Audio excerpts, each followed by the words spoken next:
नमस्कार दोस्तों। आज डेट है 16 अगस्त 2021। स्वागत है आपका द हिंदू के एडिटोरियल डिस्कशन में।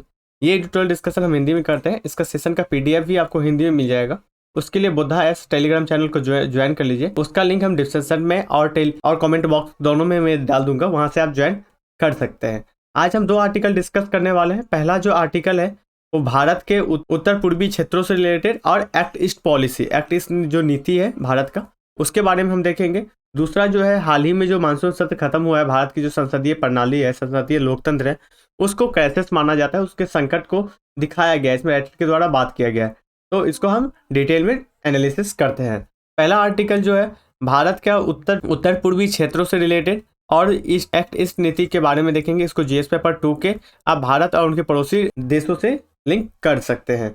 संदर्भ क्या है? संदर्भ ये है, ईस्ट जैसे जो नीति है उनके बावजूद भी भारत के जो पूर्वोत्तर क्षेत्र है, भारत सरकार के द्वारा पॉलिसी है यहाँ पे एक्ट ईस्ट पॉलिसी, लेकिन उसके बावजूद पूर्वोत्तर के जो राज्य है, पूर्वोत्तर के राज्य आप देख सकते हैं कौन कौन से पूर्वोत्तर के राज्य है। यहाँ से आप देखिए, असम हो जाता है, मेघालय हो जाता है। 7 जो सिस्टर है, असम, मेघालय, त्रिपुरा, मणिपुर, अरुणाचल प्रदेश, नागालैंड, मेघालय, ये आपके 7 सिस्टर में आते हैं, काउंट होते हैं।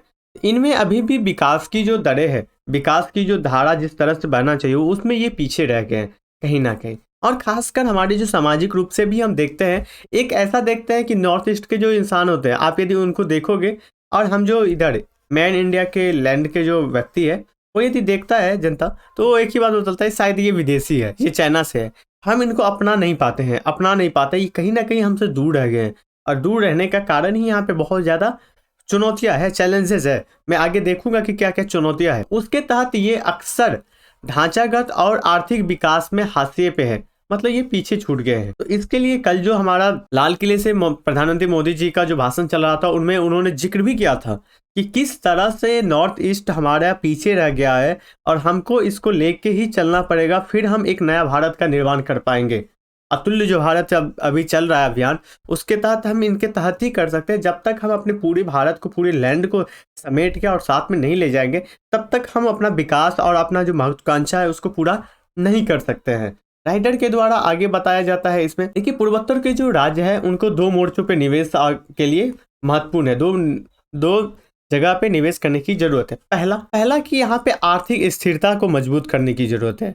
यहाँ पे आर्थिक रूप से स्थिरता बनाए रखने की जरूरत है, जिससे कि आप दक्षिण के जो पूर्वी एशियाई राज्य है, जैसे आप म्यांमार की तरफ जाए, इधर जाएंगे तो उनके जो देश है उनके साथ हम भारत का क्या होगा, कनेक्टिविटी मजबूत होगा, हम कनेक्ट कर पाएंगे और अपने उत्पादों को, बाजार को फैला पाएंगे, हम वहां तक पहुंच पाएंगे।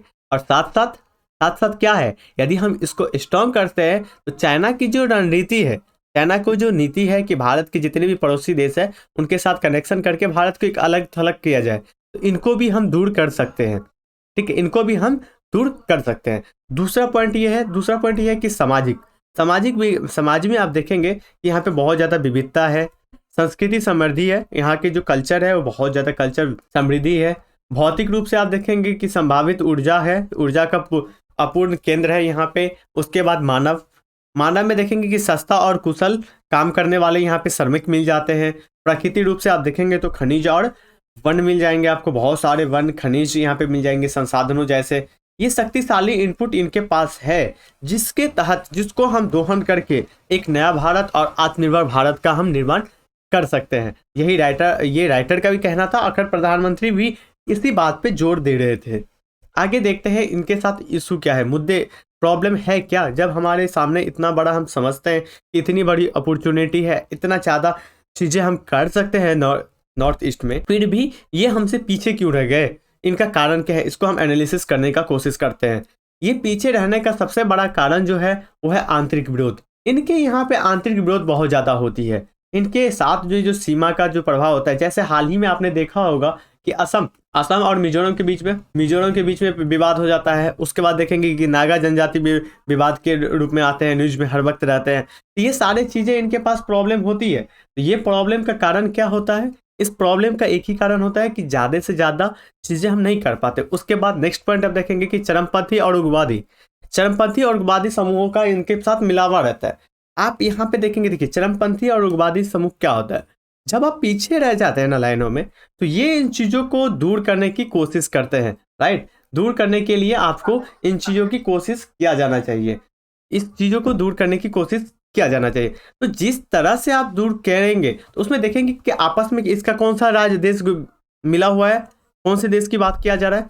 इसमें आपस में किया जाता है किन देशों की बात? म्यांमार की बात। हम जब देखेंगे कि इनका जो सीमा है, उनकी सीमा किसके साथ लगता है, तो हमने ये देखा कि किस तरह से म्यांमार के साथ इनका सीमा लगता है। जब म्यांमार के साथ इनका सीमा लगता है, तो इनके साथ हमारा कोई बाउंड्री स्ट्रॉन्ग बॉडी नहीं बना हुआ है। यहाँ के लोग, म्यांमार के लोग नॉर्थ ईस्ट कभी भी आ जाते हैं, चले जाते हैं। इनके साथ ये जो सीमा विवाद चलता है और सुरक्षा को लेके ये चीज़ें चलती है, जिससे कि आप अंतर्राष्ट्रीय सीमा का उपयोग कठोर रूप से नहीं किया जाता है। उसी रूप में देखा जाता है कि चीन, चाइना और दक्षिण पूर्व एशियाई जो देश है, इनके जो माल होते हैं, इनके जो वस्तु होते हैं, गुड्स होते हैं, वो हर वक्त भारत में बड़े पैमाने पर आते हैं, जाते हैं, आते हैं, जाते हैं। तो ईजी रूप से यहाँ पे क्या हो जाता है, ट्रेड का बढ़ावा चलने के लिए हमें मिलता है। और अपने रोहिंग्या वाला भी इशू देखा होगा, किस तरह से रोहिंग्या हमारे इंडिया में आ गए थे और शरणार्थी के रूप में आए थे, लेकिन आज के डेट में वो हमारे लिए सबसे बड़ी चुनौतियाँ बन गई है, रोहिंग्या वाला जो इशू है। और उसके लिए राइटर इसमें व्यापार की बात कर रहे हैं। कहीं ना कहीं इससे म्यांमार को बहुत ज़्यादा लाभ होता है। क्या होता है कि जैसे चाइना है या दूसरी कंट्री है, ये म्यांमार के रास्ते चाहता है कि ज़्यादा से ज़्यादा वस्तु हम कहाँ पे भेजें, नॉर्थ ईस्ट में भेजें, ठीक है, भारत के नॉर्थ ईस्ट देशों में भेजें।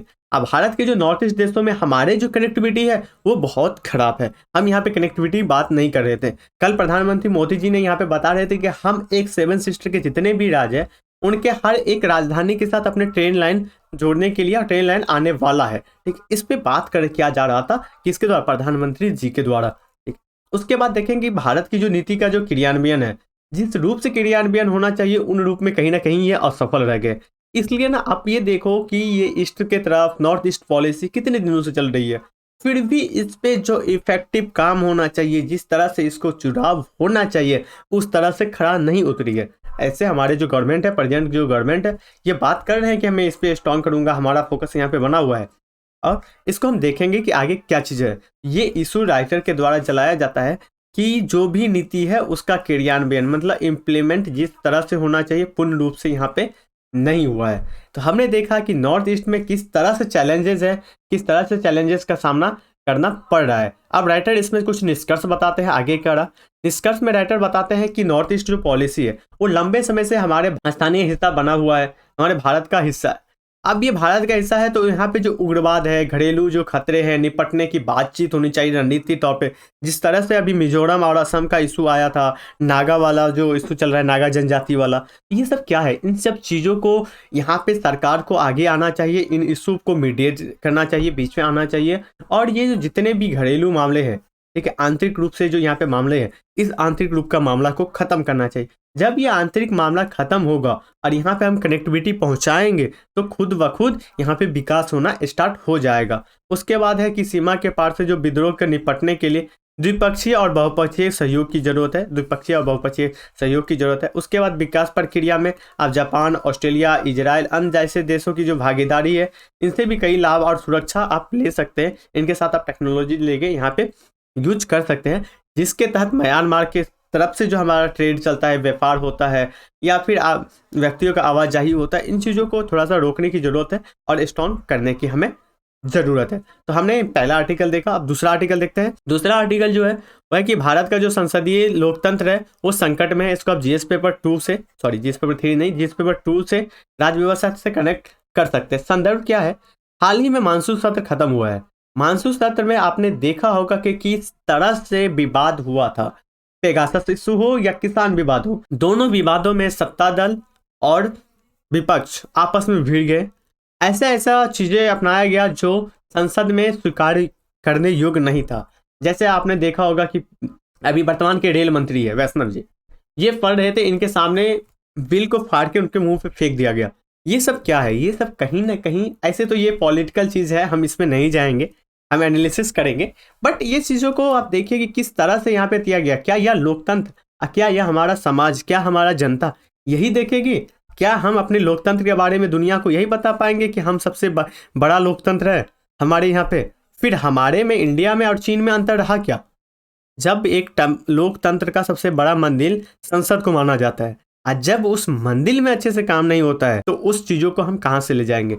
वही चीज़ राइटर का द्वारा बताया गया है कि किस तरह से चेतावनी आई, चैलेंजेस आया, चुनौतियाँ आया, जो देखने को लिए हमें मिला। आगे देखते हैं मुद्दा क्या बता रहे हैं राइटर। मुद्दा इशू ये बता रहे हैं, आपने संदर्भ समझ गया होगा, संदर्भ क्या था। मुद्दा ये है कि दोनों पक्षों के दोष, राइटर किसी एक पक्ष का दोष नहीं बता रहे हैं। राइटर ये नहीं बता रहे कि विपक्ष का ही गलती है या सत्ता का ही दल का पक्ष है, नहीं, दोनों का गलती बता रहे हैं। एक तो जिस तरह से सत्ता दल सामर्थ्य क्रियान्वयन का अभाव दिखा और विपक्ष का गैर उत्तरदायित्व, कोई उनका रिस्पॉन्सिबिलिटी है ही नहीं। एक चीज मानिए, किसी भी देश को, एक लोकतंत्र में एक थिंकर ने बताया है, किसी भी देश में विकास तब होगा जहां पे वहां पे विपक्ष मजबूत होगा। जब विपक्ष मजबूत नहीं होगा तो वहां का विकास असंभव है। तो हमारे यहाँ पे तो विपक्ष जो है ना, उत्तरदायित्व ले ही नहीं रहे। उनका जो रवैया देखने को लिए मिलता है वो अलग ही रवैया देखने के लिए मिलता है। संसद की जो गड़मा है उसको तो खत्म कर दिया इन्होंने। जो संसद की गड़मा बनी हुई थी अक्षुण्ण हो गए हैं, विफल हो गए, खासकर इस मानसून सत्र में। ऐसे लगातार बनते आ रहे, लेकिन इस मानसून सत्र में प्रॉब्लम क्या था? प्रॉब्लम है पेगासस फोन हैकिंग मामला और कृषि कानून बिल। इसमें चाहते थे कि दोनों जन को, राजनीति सरकारों को एक साथ आके यहाँ पे दोनों को डिबेट करना चाहिए था। यहाँ पे संसद क्या होता है? चर्चा का जगह है।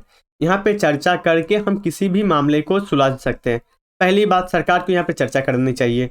दूसरी बात, यदि सरकार चर्चा करना चाहती है तो राजनीति पार्टी, विपक्ष जो है यहाँ पे चर्चा करने के लिए सामने आए और इनमें जो भी प्रॉब्लम है उसको सामने जनता तक लाए। राइटर के द्वारा बताया जा रहा है सबसे बड़ी पॉइंट, 60 से अधिक में विधेयक पारित हो गया। अभी क्या हुआ कि कुछ 5-10 दिन तक विधेयक चली जिसमें रवैया ऐसा चला संसद में कि कोई कामकाज नहीं हो रहा था। तो फिर सत्ता दल ने अपना मूड चेंज किया। इन्होंने बोला चलो मेरा जितना भी काम पेंडिंग है मैं इसको पूरा करूंगा, आप चिल्लाते रहो। ठीक है, आप चिल्लाते रहो, आप दंगा करते रहो, लेकिन हम यहाँ पे दंगा नहीं कर सकते। आप यहाँ पे हंगामा करते रहो, लेकिन हम यहाँ पे चीजें नहीं कर सकते, अपने काम करेंगे। देखिए, लोकसभा में औसतन 10 मिनट में एक बिल पास हो गया। 15 कानून यहाँ पे पास हुआ दोनों सदनों में। 15 कानून को पारित किया गया बिना किसी डिबेट का, बिना किसी चर्चा का। सबसे बड़ी बात देखिए, यदि हमारे यहाँ पे चर्चा नहीं होगा तो फिर कैसे लोगों का, ठीक है, लोगों का जो भलाई है, लोगों की भलाई और कानून को खराब कौन बताता है? ठीक है, कानून में क्या प्रॉब्लम है ये विपक्षी तो बताता है कि आके कि देखिए ये पॉइंट पे यहाँ पे आपका कमियां है, आपको दूर करने की जरूरत है। भारत की जनता तो नहीं वहां पे जाके बताएगी। आप भारत की जनता तो प्रेजेंटेशन को दे दिया, सॉरी, प्रतिनिधित्व को दे दिया है। अपनी प्रतिनिधित्व बताएंगे, लेकिन यहाँ पे प्रतिनिधित्व अपनी रिस्पॉन्सिबिलिटी को ना समझ के एक पार्टी के रूप में, एक पार्टी के प्रतिनिधित्व के रूप में काम कर रही है, ना कि यहाँ पे लोकतंत्र में जनता की प्रतिनिधित्व होते हैं। इन तरह से इन पे काम करने की जरूरत है। उसके बाद यहाँ पे बताया जाता है कि लोकसभा में 10 मिनट और राज्यसभा में कितने? आधे घंटे से भी कम समय लगा जिसमें बिल पारित हो चुका था। ठीक है, तो ये आप देख सकते हैं, मशीन में डालो बिल पारित, मशीन में डालिए बिल पारित। तो इस तरह से बिल पारित नहीं होनी चाहिए थी, ये इशू बताया जाता है। लेकिन इसमें आप दोनों का ही गलती देंगे, किसी एक पार्टी का गलती नहीं देंगे। उसके बाद है, राइटर बता रहे हैं कि संसदीय समिति का काम ढीला पड़ गया, मतलब कमजोर हो गया। अब देखिए, जब हम बिल पे चर्चा करते हैं, बिल में प्रॉब्लम आता है, तो हम कहाँ पे बिल को भेजते हैं? संसदीय समिति के पास। जब हम संसदीय समिति के पास बिल भेजते हैं तो संसदीय समिति इसका क्या करती है? फिल्टर करती है, फिर से जांच करती है, हर एक पॉइंट पे इस पे चेकआउट करती है। चेकआउट करने के बाद, इस बिल में चेकआउट करने के बाद इन चीज़ों को देखती है कि क्या यह जो मैंने जो समस्या बनाया था, जो बिल है, क्या वह सही है। जब ये उन्होंने सही होके वो सरकार को फिर भेजती है और बोलती है कि ये पॉइंट में संशोधन करने की जरूरत है। फिर सरकार इस पर चर्चा करती है और इसमें संशोधन की जरूरत होती है तो संशोधन किया जाता है। लेकिन 17वां जो लोकसभा चल रहा है, इसमें सिर्फ 12% ही विधेयक है जिसको संसदीय समिति के पास भेजा गया है। अब समझिए कि जब 12% संसदीय समिति के पास भेजा जाएगा तो क्या संसदीय समिति जो है उसका काम क्या होगा? कमजोर पड़ा कि नहीं पड़ा? जिस तरह से आप देख सकते हैं कि 14वां लोकसभा जो था, जिसमें 2004 से लेकर 9 तक चला था, उसमें 60% संसदीय समिति के पास गया था। उसके बाद 15वां में क्या है, 19 से लेकर 14 में 71%। ये देख सकते हैं कितनी बड़ी आंकड़ा है। और अभी देखिए 14%। और 16वां में, ठीक है, 2014 से लेके 2019 तक में 27%। तो कहीं ना कहीं यहाँ पे ये दिखने को मिलता है कि अभी जो वर्तमान समय चल रही है, कुछ समय से संसदीय समिति का जो काम है वो कमजोर पड़ा है। उसके बाद है कार्यपालिका की जवाबदेही को प्रभावित नहीं किया जा रहा है। देखिए, जब संसद चलेगी, संसद चलेगा जिसमें लोग अब प्रश्नकाल होगा, शून्यकाल होगा, उसमें क्या है कि मौखिक रूप से मंत्रियों को, मंत्री मतलब कार्यपालिका के जो मेंबर होते हैं उनको जवाब देना पड़ता है विधायिका के अंदर। लेकिन यदि जब संसद नहीं चलेगा तो क्या इनको यहाँ पे जवाब देना पड़ेगा? नहीं, जवाब नहीं देना पड़ेगा। तो यदि जवाब नहीं देना पड़ेगा, क्या ये उत्तरदायित्व होंगे ही नहीं, इनकी जवाबदेही नहीं बनती है। तो इसलिए संसद को चलना कितना जरूरी है ये आपने देखा कि संसद चलेगी तब तो हम कार्यपालिका का भी काम है उसको चेक कर सकते हैं। ये जो है सत्ता का संतुलन, balance of power of balance जो बनाते हैं, ये पावर ऑफ बैलेंस कैसे होता है कि जैसे लोग विधायिका, कार्यपालिका और न्यायपालिका, इन तीनों का चेक ऑफ बैलेंस, ठीक है, चेक ऑफ बैलेंस की जो नीति है ये क्या होता है? यही तो होता है कि ये एक आपस में तीनों अपना काम को चेक एंड बैलेंस करेंगे। लेकिन यहाँ पे जब संसद में डिबेट ही नहीं होगा, संसद में काम ही नहीं चलेगा, प्रश्नकाल ही नहीं होगा, हंगामा होगी, तो कहाँ से ये चीज़ें हो पाएगी, ये चीज़ें कैसे संभव हो पाएगी? उसके बाद है प्रभावी नियंत्रण का अभाव। इनके राइटर के द्वारा ये बताया जाता है कि देखिए, संसद में जो भी चीज़ें चलती है इसमें कोई एक नियंत्रण तंत्र नहीं है। जैसे मान लीजिए कि न्यायपालिका आपको पता है, यदि नहीं भी पता है तो संसदीय जो कार्य चलता है उसमें न्यायपालिका हस्तक्षेप नहीं कर सकता। ये नहीं कि आप इस मामले को, संसद के मामले को कहाँ पे लेके चले जाए, न्यायपालिका में, नहीं ले सकते। एक नियंत्रण तंत्र नहीं है। नियंत्रण तंत्र के अभाव के कारण ही इनकी जो शासन है करने के लिए जो प्रभावी तंत्र है नहीं होने के साथ साथ क्या होता है, सांसद अपने जो राजनीतिक दल है इनके निर्देशों पे संसदों को बाधित करते हैं। देखिए यहाँ पे ये पॉइंट मैंने पहले ही डिस्कस किया है। राजनीतिक दलों के निर्देश के ऊपर ही संसद क्या करते हैं, अपने कार्यों को प्रभावित करते हैं, ना कि जनता के प्रतिनिधित्व अपने आप को समझते हैं। तो इनके लिए एक अनुशासन की जरूरत थी, जो अनुशासन यहाँ पे नहीं है, एक नियंत्रण तत्व नहीं है। निष्कर्ष में राइटर क्या बता रहे हैं? निष्कर्ष में राइटर बता रहे हैं कि संसद में एक नियम की बदलाव की जरूरत है। सरकार पे जो सवाल उठाने की ताकत मिलनी चाहिए, मिल सके, और समितियों को कानून बनाने की प्रक्रिया में महत्वपूर्ण हिस्सेदारी बनाना चाहिए। राइटर के द्वारा बताया जाता है कि इसमें संसद में जो नियम है उनको बदलिए, सरकार से सवाल उठाया जाए, सरकार से सवाल पूछा जाना चाहिए। उसके बाद संसदीय समिति का भी इसमें रोल लेना चाहिए। आप जो 12%, 27% पे लेके आए हैं, इसको आप ज़्यादा करिए, क्योंकि संसदीय समिति के पास जाएगा तो कानूनों को एक अलग नज़रिए से देखा जाता है और उसकी चेकआउट हो सकती है, चेकआउट होता है। तो इसको आपको स्ट्रॉन्ग करने की जरूरत है, इनको सशक्त करने की जरूरत है। इसके साथ साथ जो संस्था के कामकाज है, ठीक है, और संसदों जो का हिस्सेदारी, इनमें बढ़ाने की जरूरत है। इसकी जो हमारे जो लोकतंत्र है, लोकतंत्र में क्या होता है, डिबेट का, ये चर्चा का जगह है, तो चर्चा की जगह पे चर्चा ही होना चाहिए, हंगामा नहीं होना चाहिए। जहाँ पे हंगामा की जगह है आप वहाँ पे हंगामा करिए, चर्चा की जगह पे चर्चा करिए, क्योंकि आने वाली जो हमारी पीढ़ी है, आने वाली क्या पीढ़ी सीखेगी, हमारी आने वाली पीढ़ी यही सीखेगी कि हमारे ये लोकतंत्र में ये होता है, ऐसे हम जाएंगे। इस चीज़ों को हमें करने की जरूरत है, इन पर विकास करने की जरूरत है। तो आज हमने 2 आर्टिकल डिस्कस किया। आज के लिए इतना ही। उससे पहले कि आप बोधा इस चैनल को ज्वाइन कर ले, लाइक कर दे, सब्सक्राइब एंड शेयर जरूर करें अपने दोस्तों के साथ। और 7 बजे के आसपास पीटी से रिलेटेड आप टेलीग्राम चैनल ज्वाइन कर लीजिए। वहाँ पे पीटी से रिलेटेड जो इंपॉर्टेंट फैक्ट होता है मैं यहाँ पे अपलोड करता हूँ, यहाँ से आप पढ़ सकते हैं। और इसका सेशन का PDF भी आपको 7 बजे के आसपास मिल जाएगा, वहाँ से आप पढ़ सकते हैं। आज के लिए इतना ही। Thank you so much.